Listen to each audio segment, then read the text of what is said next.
والذين اتخذوا من دونه أولياء الله حفيظ عليهم وما أنت عليهم بوكيل.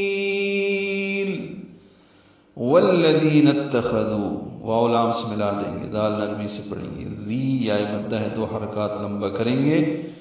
من دونہ نون ساکن کے بعد دال آنے کی وجہ سے اخفا ہوگا، نون کی آواز چھپائیں گے، دو واو مدہ ہے، 2 حرکات لمبا کریں گے، ہی میں کھڑی زیر مد صلہ ہے، اور اس کے بعد حمزہ آیا جس کی وجہ سے مد صلہ کبرا ہو گئی، 4 حرکات لمبا کریں گے، مد منفصل کہلاتی ہے، من دونہ اولیاء، اولین ہے، لام جلدی سے پڑھیں گے، یا الف مدہ کے بعد حمزہ آنے کی وجہ سے مد متصل، یہ مد واجب ہے، اولیاء، اس حمزہ کو لفظ اللہ کے لام سے ملانا ہے کیونکہ اس کا حمزہ عارضی ہوتا ہے، تو اولیاء اللہ ہو جائے گا۔ یہاں پہ لام اسم جلالہ پر پڑھیں گے، لیکن ادھر رکنا نہیں ہے، ادھر ملا کے ہی پڑھنا ہے، من دونہ اولیاء اللہ، ہاں پر پیش ہے، یہ اقصی حلق سے نکالیں گے۔ ایک اور متشابہ یہاں پہ وہ یہ ہے کہ آیت نمبر 9 اگر آپ دیکھیں اسی سورہ کی، سورۃ الشورى سورہ شورى کا نمبر 42 ہے، آیت نمبر 9 پہلے رکوع کی جو آخری آیت ہے اس میں دیکھیں ام اتخذوا ہے وہاں پہ، یہاں پہ والذین اتخذوا ہے، آگے من دونہ ہی ہے،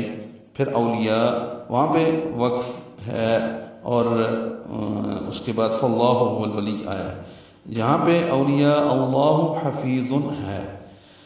تو اس لیے یہ متشابہ ہے، اور یہاں پہ رکنا نہیں ہے، من دونہ اولیاء اللہ حفیظ علیہم، یہاں پہ آگے رک سکتے ہیں، ہا وسط حلق سے ادا کریں گے، فی یا مدہ ہے، 2 حرکات لمبا ہے، وا پر پڑھیں گے، اور تنوین کے بعد عین آنے کی وجہ سے اظہار ہوگا، حفیظ علیہم، لئی یا مین ہے، ہم میں میم ساکن پہ اظہار ہے، وما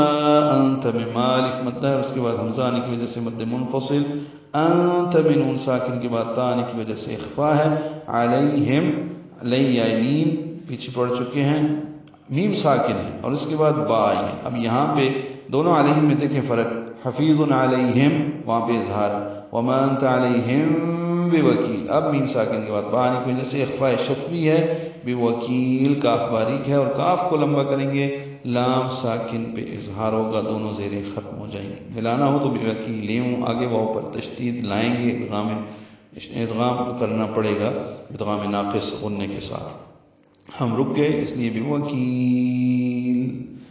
اور جن لوگوں نے اللہ کو چھوڑ کر دوسرے لوگوں کو اپنا مددگار یا سرپرست بنا لیا ہے، اللہ ہی ان پر نگران ہے اور آپ ان کے ذمہ دار نہیں ہیں۔